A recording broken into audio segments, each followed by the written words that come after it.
Morning guys, I'm the Tech Prepper. Hope you're all doing well. I am really excited to talk about my Hovsco HovAlpha. Yep, this is the 3-month review. I have put it through its paces.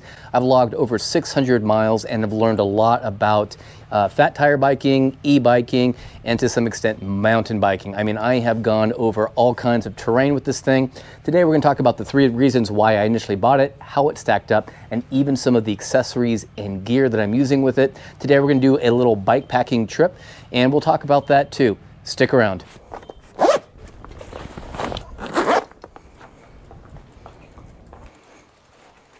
All right guys, let's go have some fun. All right guys, like I said, there's no problem taking this bike out on the paved roads or even the dirt roads. We're doing 28 miles an hour right now with the assist on number 5 while I'm pedaling. All right, we've got a little bit of a rough bit coming on here. Incline with not the best conditions.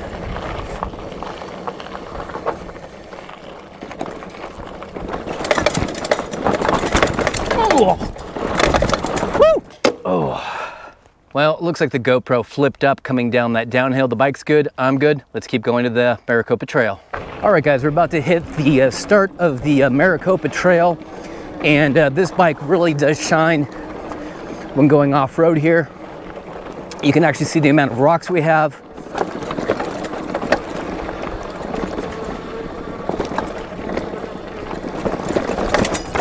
Oh.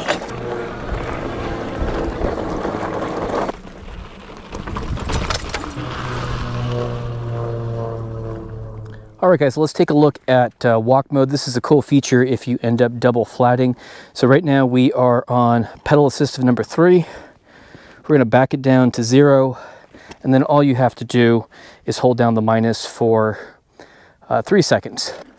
There we go. So I want to show you guys an area where I double flatted the last time. Again, no knock on the bike, it was just how I was riding it. You can actually see the height of these rocks. I was coming down up and over this rock wall from that direction. It actually is a downhill or a decline, and I hit it probably at about 14 miles per hour, came up over the top here, and actually landed on a pair of cholla. I don't think there's any around now, but they're little cactus balls. This is actually a saguaro cactus, so my terrain is really rough, and that's why I've been really excited about where this bike can take me. I'm going to talk about the modifications here in a bit. Let's get into the review. So first I want to thank Hovsco for sending me the Hovsco HovAlpha fat tire e-bike. I absolutely love it. It has changed my approach to being out in the backcountry. Right now we're on the Maricopa Trail, but I really wanted it for 3 reasons. The first was to get me around town. We live in a rural area, so things like the post office or the mailbox are very far. The post office is close to 40 miles round trip, as is the donut shop, as are restaurants. The local mailbox is also a couple miles round trip, so really handy for that. It excels at going on the street, really no issues there. So we're not going to talk about that too much, other than the range of this bike. It has a 20 amp hour battery, and I typically ride it with the assist level of number 5, but I'm actively pedaling. So on those 40-mile trips, by the time I get back home, I actually have about 40% of the battery remaining. The 3 amp charger also really quickly tops it off, so there are really no issues getting back on the road later that day or the next day. Reason number 2 I got this, and it's actually more of a use case for me, is when I travel with my wife. We take the RV or the Jeep, and we have a 2x2 inch receiver hitch. So she actually got on my case, and she asked that I reach out to the guys at Hovsco and ask about what bikes would be well suited for her. So she tried my Hovsco HovAlpha. She's a smaller rider at 5'2". Turned out to be too big for her, and actually the crossbar was a big problem for her to clear. So they recommended the HovCart. Now I actually did pay out of my own money for the HovCart myself. My wife loves it. It sports 20-inch by 4-inch fat tire tires, and she primarily rides with me, not so much on this aggressive terrain, but out in kind of our rural area on the street and with packed dirt, and it has really brought us together. So thank you, Hovsco, for giving us an outing we can do husband and wife. Another important aspect of taking this out is the ability to transport it. We did our research and we found that we had to be very careful on the type of carrier that we selected to go along with our fat tire bikes due to the weight. Each bike is around the 70-pound range, so you do need a heavy-duty bike rack. So we actually did some research and we went with the guys at Hollywood Rack, and I got to tell you, that is exceptional. I absolutely love it. I may do a review of that in the future. I also did pay for that rack. It ran about, I think, between $400 and $500, but it has absolutely given us peace of mind to either put behind the RV or the Jeep, and it's allowed us to actually take the bikes out to various trailheads. So let's get into the real reason why I wanted this bike. Reason number 3 is I wanted to take this out on the trails that I would normally trail run and hike on. Again, we're out here on the Maricopa Trail, but I also take it into the Tonto or into state trust land, and these tires are absolutely amazing. One of the big complaints I've had is that sometimes I like to explore, but I only have really about 10 miles, maybe 15 miles in the tank when I go hiking or trail running. So the idea was to be able to take this bike, take it a bit farther out, and then actually start my hikes. I did a video not too long ago where I actually talked about my approach for ditching the bike in a way where it's unlocked. I typically will hide it in the brush, and I actually went with some camo netting that I will throw over. Still doing that right now. The other thing I found, especially out in this terrain, in full transparency, is that I've had 3 flat tires. The first one I had about sub 100 miles into it, and that was shown in the first video.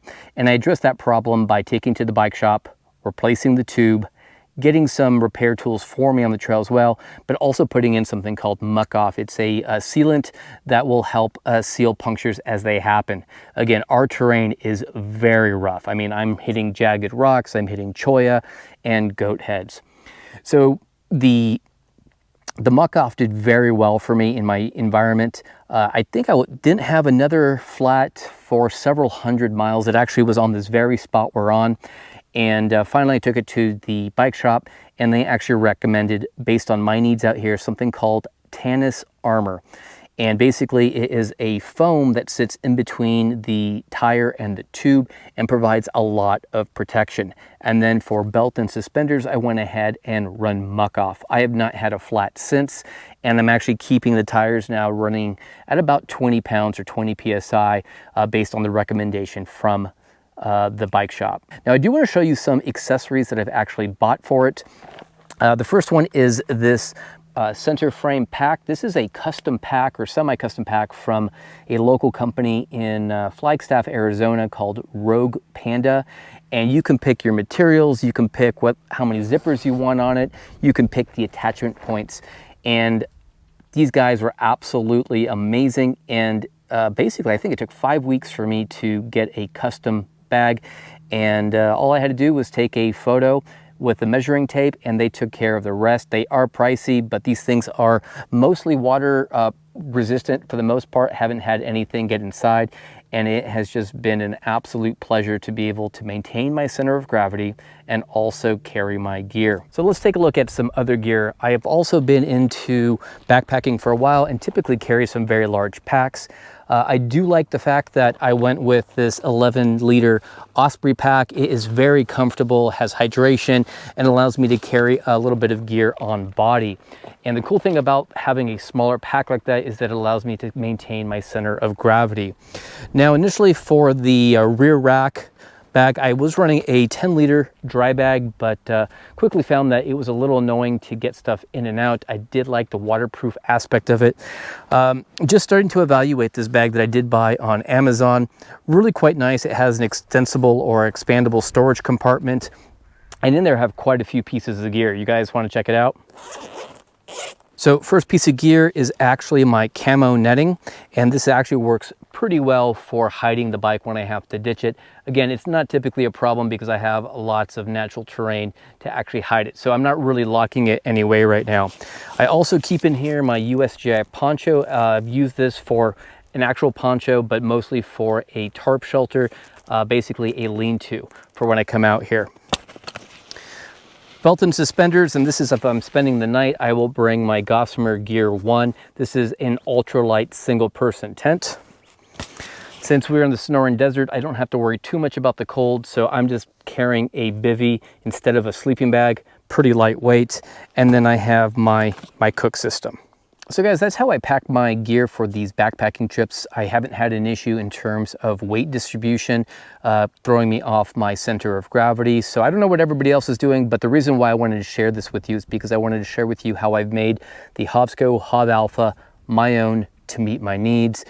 No real issues with the bike. Most of the issues I've run into have been related to flats, and I think I have rectified it. And again, my terrain is very different. I don't think I would have any issues riding it stock out when I go to the mailbox or the post office or to do a run for food.